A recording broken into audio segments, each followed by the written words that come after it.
Now I'll be discussing the effect of change in current income. Current income is an important factor affecting consumption and saving decision. One can measure marginal propensity to consume as the fraction of additional current income that consumed in the current period. An increase in individual income caused to consume more, we could expect an increase in aggregate output to lead to an increase in aggregate desired consumption as well. Marginal propensity to consume are less than 1. However, the increase in desired consumption will be less than increase in income.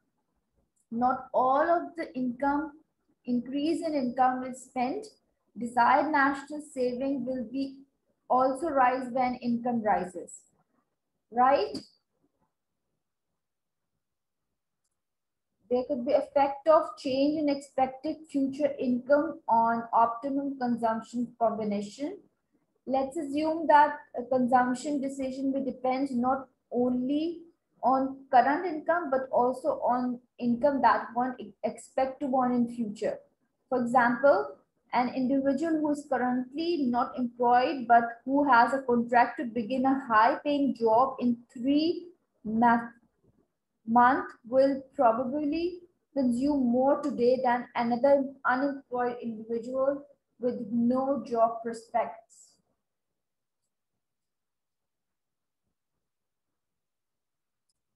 An increase in an individual expected future income is likely to lead that person to increase current consumption and decrease current saving. The same result applies at the macroeconomic level. If people expect that aggregate output and income will be higher in future, current desired consumption, which is CD, should increase and current saving, national saving, SD, should decrease. The effect of change in wealth, uh, another factor that affect consumption and saving is wealth. An increase in wealth increase current consumption and reduce current saving. The same line of reasoning leads to the conclusion that a decrease in wealth reduces current consumption and increases saving. Uh, then we will discussing the effect of change in real interest rate. We have seen that the real interest rate is the price of current consumption in terms of future consumption. We have the real interest rate fixed when we examine the effect of changes in current income, expected future income and wealth. Now we let the real interest rate vary, examining the effect on current consumption and saving of change in real interest rate. There is a substitutional effect of real interest rate on saving, reflect that the tendency to reduce current consumption and increase future consumption as the price of current consumption 1 plus R increases. In response to an increase in the price of current consumption substitute away from current consumption. The substitution effect implies that current consumption increases in response to an increase in real interest rate. There is an income effect of the real interest rate on saving, which reflect the change in current consumption that results when a higher real interest rate makes a consumer richer or poorer. Uh, there's a, there are two different effects for saver who is a recipient of interest payment. The income effect of an increase in the real interest rate is to increase current consumption, reduce current saving. For saver, the income and substitution effect of an increase in the real interest rate work in opposite direction, with the income effect reducing saving and the substitution effect increasing saving. The income effect of an increase in the real interest rate is different for a payer of interest such as borrower.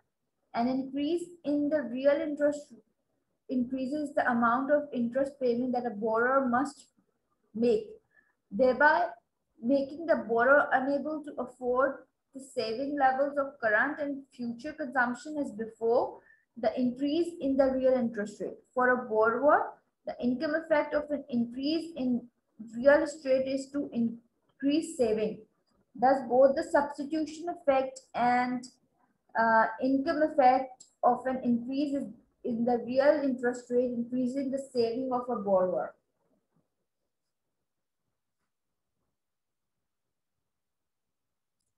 Now, interest rate, we're discussing taxes and return, real return to saving. Interest earning are taxed because people of interest earning must be paid as tax. The real return earned by saver is actually less the difference between the nominal interest rate and expected inflation.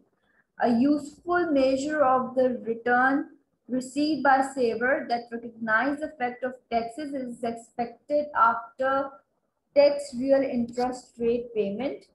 The expected after tax real interest rate um, is the after tax nominal interest rate minus the expected inflation, which is pi to power e.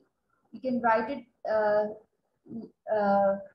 like this, where you can see that it is the real interest rate, T is the tax, I is the nominal interest rate, and pi is the inflation rate, right? Now there is an effect of fiscal policy on consumption and saving. Like we have just demonstrated how government tax policy can affect the real return earned by saver and perhaps the saving rate. However, even when government fiscal policy decisions about spending and taxes are intentionally directed at affecting the saving rate, these policies have important implications for the amount of consumption and saving that takes place in the economy. For a given level of output, government policies affect desired national saving. First, we just noted fiscal policy can influence desired consumption. Let me write it down the equations.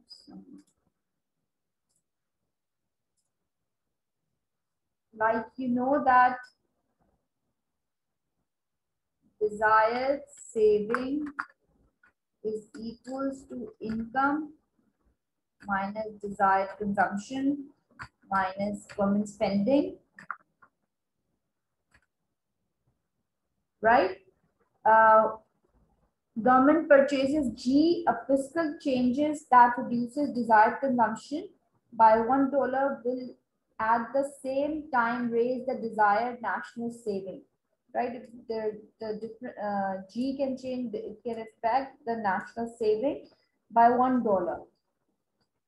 Second, for any level of output and desired consumption, increase in government purchases directly lower national saving is apparent from definition of this equation. Um,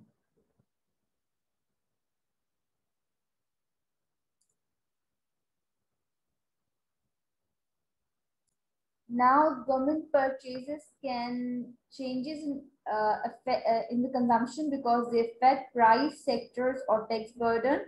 What happened to consumer if the government doesn't raise current tax when it purchases?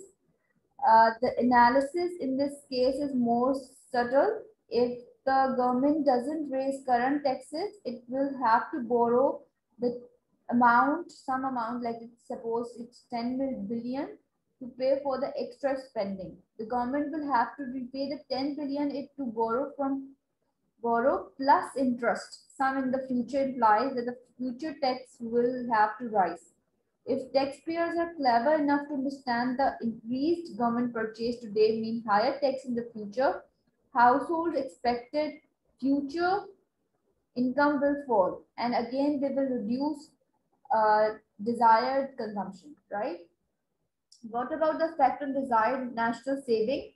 The increase in government purchases affect desired national saving directly by increasing G and indirectly by reducing desired consumption. For a given current level of output Y, we can conclude that temporary increase in government purchases reduce both desired saving and desired national saving and consumption.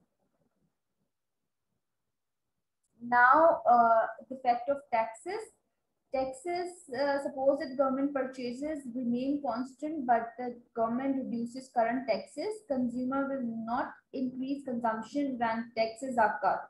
In reality, lower current taxes likely to lead to increased desired consumption and thus reduce desired national saving. Consumers do not understand that increased government borrowing today is likely to lead to higher tax in the future. The effect of a tax cut on consumption and saving may be summarized as Ricardian equivalence proposition. With no change in current or planned government purchases, a tax cut doesn't change desired consumption and desired saving. However, the Ricardian equivalence proposition may not apply if consumers fail to take account of current future tax increases in their planning. In that case, a tax cut will increase desired consumption, reduces and desired national saving.